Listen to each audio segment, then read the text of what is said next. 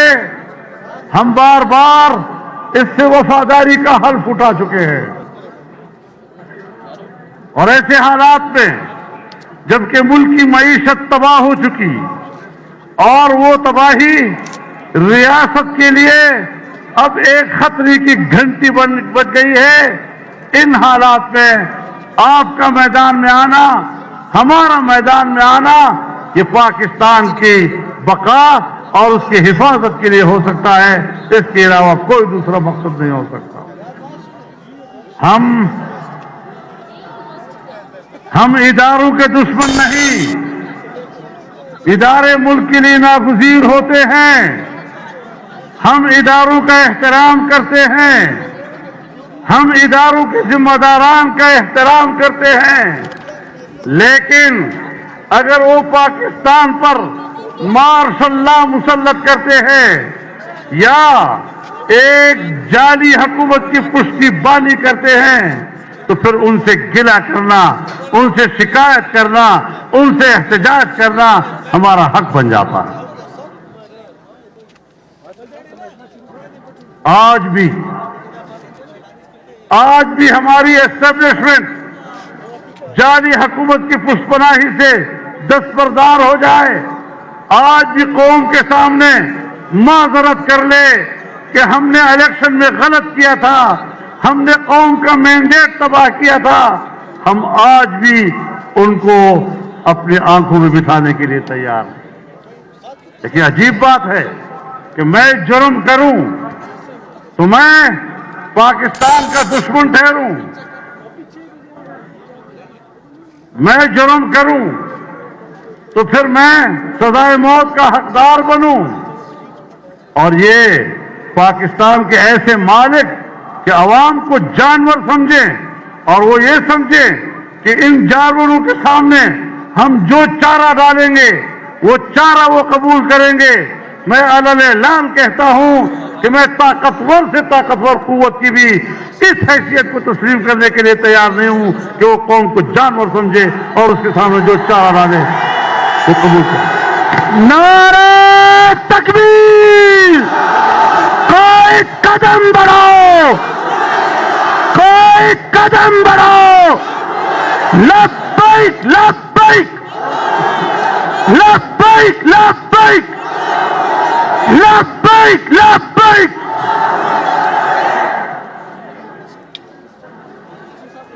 اب اگر ہمیں کہا جاتا ہے کہ ایسے حکمرانی کو تسلیم کرو، ان کی عزت کرو، پلان کے مائے پد پریکول دے میرے بات فیضوان روا چھوئی.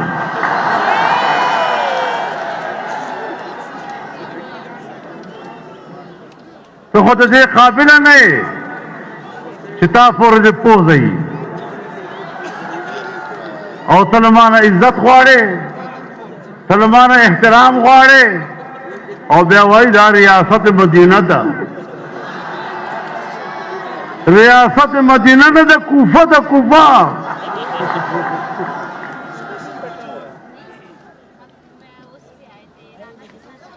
ہم مدینہ مزاج والوں کی زندگی کٹ رہی ہے کوفے میں. واہ واہ واہ! حسینی کردار زندہ کریں گے. میرے محترم دوستو، ہم جن حالات سے گزر رہے ہیں، جس نبی یا مرسل کے ہم امتی ہیں، ان کی ایک شان ہوا کرتی ہے. اس میں ایک کردار حسین کا ہوتا ہے، دوسرا کردار یزید کا ہوتا ہے. ہم حسین کے پیروکار ہیں جنہوں نے یزید کے اقتدار کو کبھی تسلیم نہیں کیا.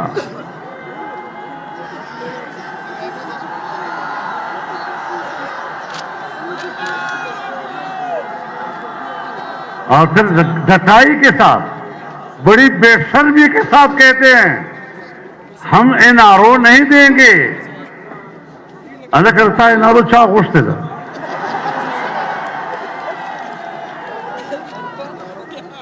اس کو بتو NRO غواڑے انشاءاللہ نبے درکو کخوے خوش ہوا. NRO ہماری ضرورت نہیں. NRO اب تمہاری ضرورت ہوگی. اور تم نے انصاف کے نام پر قوم کو دھوکہ دیا. کہنے لگے نوجوانوں کو 1 کروڑ نوکریاں دوں گا. 1 کروڑ 1 کروڑ نوکریاں سن 1947 سے لے کر آج 72 سال تک پاکستان میں کل نوکریوں کی تعداد 1 کروڑ تک نہیں پہنچی ہے. تم 1 سال میں مجھے کس طرح 1 کروڑ کی نوکری دیتے ہو؟ اب کہتے ہیں چرچ پیو مت جیو. کس طرح نوجوان کو اس طرح دھوکہ دیا جاتا ہے؟ کس طرح بے روزگار نوجوان کو کے مستقبل کو تاریک کیا گیا ہے؟ اب کہتے ہیں بھنگ پیو. اس کو بنگ چھو چرس بچو. قوم خلا چرسیان دی قوم سے 50 عادت کئی. خلا بنگیان دی خلق وہ بنگو عادت کئی. نعرہ تکبیر. چمن بارڈر پہ چرچ پی کے سونیازی. لاکھوں لوگوں کا روزگار. چرچ پی کے سونیازی. گونیازی. میرے محترم دوستو، چرسیوں اور بھنگیوں کی حکومت ہمیں نہیں چاہیے. واہ واہ. ہمیں شریف لوگوں کی حکومت چاہیے. سنجیدہ لوگوں کی حکومت چاہیے. اور یہ جو میں آپ سے باتیں کر رہا ہوں، مجھے پتا ہے کہ کوئٹہ کے گرد و پیش میں کہاں کہاں پر لوگوں کو روکا گیا ہے جو اس جلسے کے برابر کے لوگ ہیں. میں ان کو بھی خطاب کر رہا ہوں. میں ان کو بھی خوش آمدید کہہ رہا ہوں. وہ بھی ہمارے جلسے کے شرکاء ہیں. اور اس سے اندازہ لگا لیا جائے کہ اس طرح آسانی سے ہم پر حکومت نہیں کی جا سکتی. میں آپ کی حکومت کا انکار کرتا ہوں. میں آپ کی حکومت کو تسلیم نہیں کرتا. میں نے پہلے دن سے آپ کی حکومت کو تسلیم نہیں کیا اور آج بھی اسی موقع پہ ڈٹا ہوا ہوں.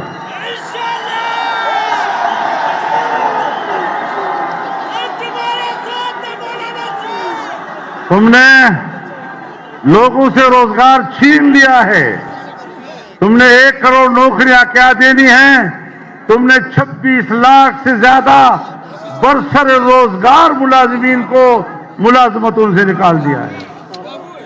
آج بھی اسلام آباد کے ڈی چوک پر کبھی ٹیچرز آ رہے ہیں, کبھی سوشل ہیلتھ ورکرز آ رہی ہیں, کبھی کوئی طبقہ آ رہا ہے, چیخ رہا ہے, چلا رہا ہے, اپنا حق مانگ رہا ہے. تمہیں ان کی چیخو پکار وہ آسمان کو جا پہنچی, لیکن تمہارے ایوانوں میں اس کی آواز نہیں سنائی دے رہی. ریڈیو پاکستان سے ملازمین کو نکالا گیا, 2-3 دن ہوئے. PIA سے ملازمین کو نکالا گیا, لوگوں کو بے روزگار کیا گیا. اور ابھی آپ کے سامنے خواتین اور معصوم بچے کھڑے تھے جو کتبے اٹھائے ہوئے تھے, اپنے پیاروں کے لیے کہہ رہے تھے کتنے کتنے سالوں سے یہ لاپتہ ہیں, خدا کے لیے ہمارے پیارے ہمارے حوالے کیے جائیں. لیکن یہ ثقیل القلب قوتیں جن کے دل سیاہ ہو چکے ہیں, جن کے دل پتھر ہو چکے ہیں, انہیں انسانی حق کی کوئی قدر نہیں ہے. میں انسانی حقوق کے عالمی اداروں سے کہنا چاہتا ہوں کہ اگر آپ باقی انسانی حقوق کے لیے کام کر رہے ہیں تو پاکستان کے اندر یہاں پر جو انسانوں کے ساتھ ہو رہا ہے اور یہاں پر جو انسانوں کے حقوق پامال ہو رہے ہیں, آئے ذرا اس کا آپ خود حساب لے لیں. میرے محترم دوستو, ہم کیا بات کریں, وہ امریکہ جو سمجھتا ہے کہ ہم پاکستان کے آقا ہیں,